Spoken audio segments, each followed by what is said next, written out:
یار آپ سے آغاز کروں گا. پاکستان تحریک انصاف اس عرصے میں میں تو سوچتا ہوں کہ 25 کروڑ لوگوں سے یہ بات پوچھنا ان کی پاکستانیت کی توہین ہے، لیکن as a party, as a leader of Pakistan Tehreek Insaf, آپ پورے ایونٹ کو کیسے دیکھتے ہیں؟ کیسے سپورٹ کرتے ہیں پاکستان کو؟ جو کچھ ہوا، جو فوج کا رسپانس تھا آپ کے لفظوں میں، وہ کیسا رہا؟ بسم اللہ الرحمن الرحیم. ایاک نعبد و ایاک نستعین. صدق اللہ المولانا العظیم.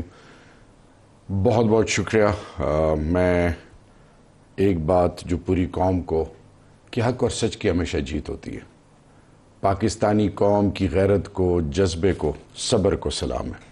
افواج پاکستان ہماری، چاہے وہ نیوی ہو، چاہے وہ ایئر فورس ہو، چاہے وہ ہماری آرمی ہو، پھر ہمارے جو گلوبلی وہ کی سٹیک ہولڈرز جنہوں نے دوام بخشا، جس کو DGISPR نے بھی ایکنالج کیا، وہ کی بورڈ واریئرز جنہوں نے فور فرنٹ پہ ہماری یوتھ نے ارسپیکٹو پولیٹیکل ڈفرینسز سب کچھ ہونے کے باوجود جس طریقے سے قوم یکجا ہوئی ہے، اس کی مثال نہیں ملتی. This what is required from Pakistan.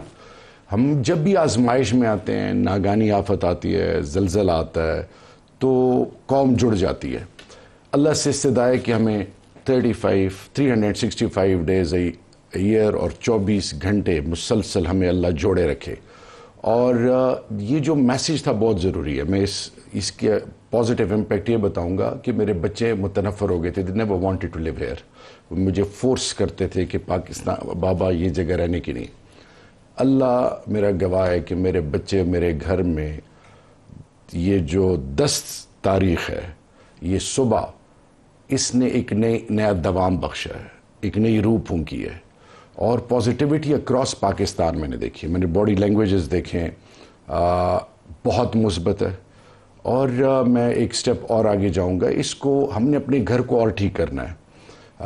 دیکھیں، دشمن ہمارا انشاءاللہ، جب آپ کے پاس نیوکلیئر ڈیٹرنس ہو، میوچل ایشورڈ ڈسٹرکشن ایبلٹی ہو، تو یہ صرف اور صرف انڈین فلموں کی ایک سوچ رہ جاتی ہے، جس پر مودی RSS منترا چل رہا ہے کہ ہم گھس گئے ہیں اور یہ کر دیا اور وہ کر دیا. یہ سب ڈسیپشن ہے اور بلفنگ ہے. ایک چیز میں آپ کو بتاؤں کہ جب ہم گھر سے مضبوط ہوں گے، تمام سٹیک ہولڈرز یونائٹڈ ہوں گے، nothing on earth can challenge Pakistan. One. دوسری چیز، اس وقت کی ضرورت کیا ہے کہ ہم اور پازیٹیوٹی انجیکٹ کریں. ہم بلوچ، سندھی، پنجابی، پشتون، گلگت بلتستانی، کشمیری، ہزارے وال، اکراس دا بارڈر، اسلام آباد ٹیریٹری، سب کو گلے لگائیں، یکجا ہوں.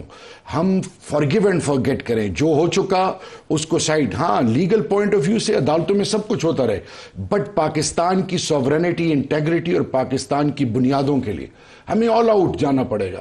اس کی سب سے بڑی وجہ یہ ہے کہ اس ٹائم ہم اگر ذرا بھی لیفٹ رائٹ ہوتے ہیں تو دشمن، جس کے 17 فالٹ لائنز ہیں، جو دنیا کو جھوٹ بولتا رہا ہے، جو دنیا کے ساتھ مذاق کرتا رہا ہے، اور دنیا کی سب سے بڑی جمہوریت اور دوسری بڑی مارکیٹ ہونے کے ناطے دنیا بدقسمتی سے اس کے ایک قسم کے جال میں پھنس چکی تھی. وہ سب سے پہلے 2019 میں پلوامہ کے بعد ڈپلومیٹیکلی ایکسپوز ہوا. گلوبل نیریٹیوز بدلے کشمیر کے حوالے سے. اوورآل آج اس دن 10 مئی کے بعد دنیا کو پتہ چلا کتنی ریزیلینٹ قوم ہے پاکستان. وہ جو ہم کو سمجھتے تھے کہ شاید یہ ختم ہو چکے ہیں، ان کا لیول کچھ اور ہے، وہ ان کی ڈیفرنٹ پیڈگری ہے. ہم شاید کوئی ایک ایسی قوم ہے جو بنانا ریپبلک ہے. سو بفٹنگ رسپانس تھا. It was the need of the hour. And last and most important, میں آپ کے توسط سے کہ پازیٹیوٹی ہم انجیکٹ کریں. اس ٹائم کوئی بھی چیز، کیونکہ پاکستان کمز فرسٹ، اللہ اور اللہ کے رسول کے بعد پاکستان. یہ ایمان ہے، یہ عزت ہے، یہ غیرت ہے. سو پاکستان کے حوالے سے جو سیکریفائسز ہیں، ایئر فورس کا رول کمینڈیبل، ایک نئی تاریخ رقم کی ہے. اور 5th جنریشن وار، خاص کر جو J10C کا رول ہے، وہ ایگزمپلری ہے. ان کی سکلز کو سلام ہے، ان کی عظمتوں کو سلام ہے.